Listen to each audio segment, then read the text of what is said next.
Hello everyone. आज के हमारे टॉपिक में हम समझेंगे कॉल बाय रेफरेंस। इससे पिछली वीडियो में हमने समझा था call by value. Call by value का क्या मतलब होता है? जब हम अपनी किसी फंक्शन को कॉल करते हैं तो कॉलिंग के दौरान जो हम पैरामीटर पास करते हैं उन पैरामीटर की वैल्यू की कॉपी को भेजा जाता है फॉर्मल पैरामीटर में। जब आप फॉर्मल पैरामीटर में कोई भी चेंजेस कर रहे थे तो वो चेंजेस सिर्फ फॉर्मल पैरामीटर में ही रिफ्लेक्ट हो रहे थे, उनका कोई भी इफेक्ट हमारे एक्चुअल पैरामीटर में नहीं पड़ रहा था। तो ये तो था हमारा कॉल बाय वैल्यू जिसे हमने अपने पिछले वीडियो में समझा था। अब हम अपने इस वीडियो के थ्रू समझेंगे argument passing in function technique number 2 call by reference.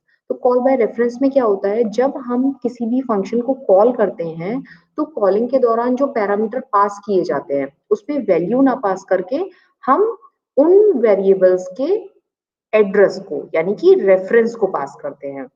तो अगर आपने एक कंसेप्ट समझा हो जिन्हें बोला जाता है पॉइंटर, तो पॉइंटर एक ऐसे वेरिएबल होते हैं जो किसी भी वेरिएबल के एड्रेस को कंटेन कर सकते हैं।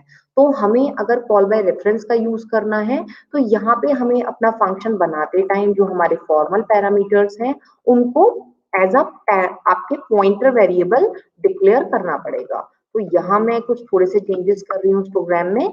मैंने इस फंक्शन डिक्लेरेशन में जो पैरामीटर्स दिए हैं वो पॉइंटर टाइप के पैरामीटर्स दिए हैं।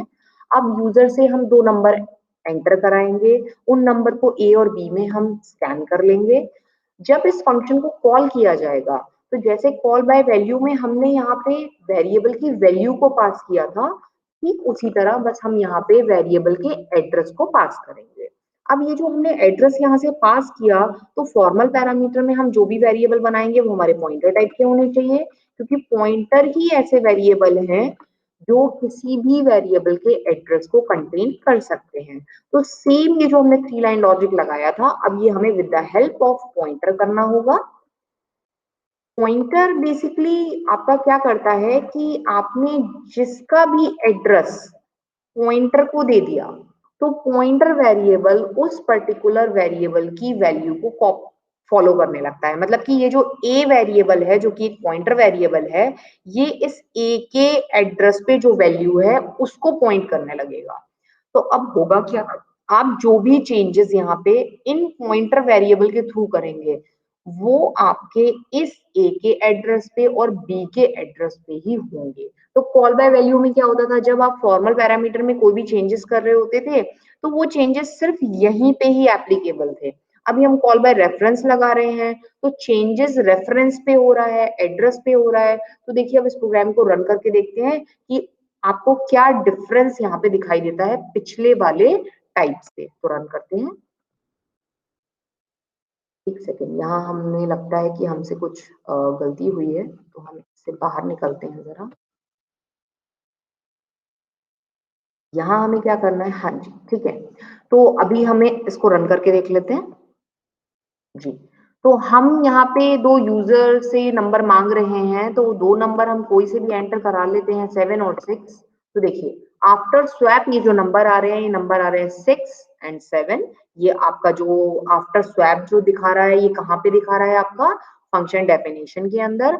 और जब कंट्रोल आपका मेन के अंदर आ जाता है तो हम आप मेन के अंदर अगर ए और बी की वैल्यू को आप प्रिंट करना चाहेंगे तो ये वैल्यू ही स्वैप हो चुकी है। कॉल बाय वैल्यू में क्या हो रहा था, मेन के अंदर जो वेरिएबल थे एक्चुअल आर्ग्यूमेंट थे उन पे कोई भी इफेक्ट नहीं हो रहा था। आप फॉर्मल पैरामीटर में आप कुछ भी चेंजेस कर रहे थे, बट कॉल बाय रेफरेंस में आप जो भी चेंजेस फॉर्मल पैरामीटर में करेंगे वो मेन के अंदर रिफ्लेक्ट होंगे। तो दोनों में यही डिफरेंस है कॉल बाय वैल्यू और कॉल बाय रेफरेंस में। तो इन दोनों वीडियो की हेल्प से आपने समझा कि जब भी कभी हम फंक्शन को कॉल कर रहे हैं तो उसमें हम आर्ग्यूमेंट को पास करते हैं। आर्ग्यूमेंट को 2 तरीके से पास किया जा सकता है, कॉल बाय वैल्यू और कॉल बाय रेफरेंस। अगर कॉल बाय वैल्यू के थ्रू आप आर्ग्यूमेंट पास कर रहे हैं, फंक्शन को कॉल कर रहे हैं, तो आप एक्चुअल पैरामीटर के वैल्यू को कॉपी कर देते हैं फॉर्मल पैरामीटर में।